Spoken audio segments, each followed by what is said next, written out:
Every time you gas up, you have a choice about which octane fuel to use at the pump. But what's the difference? Premium or regular fuel? Let's settle this myth.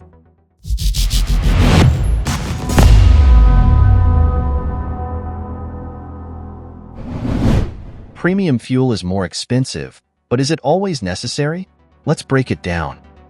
Premium fuel has a higher octane rating, which means it prevents knocking in high-performance engines. But if your car is designed for regular fuel, you won't see any performance boost. For example, if you drive a regular car, it's designed to run perfectly fine on regular fuel. High-performance or luxury cars, like sports cars, on the other hand, may require premium to maximize performance. Manufacturers specifically design engines to run on certain types of fuel. Check your manual. It's the best source.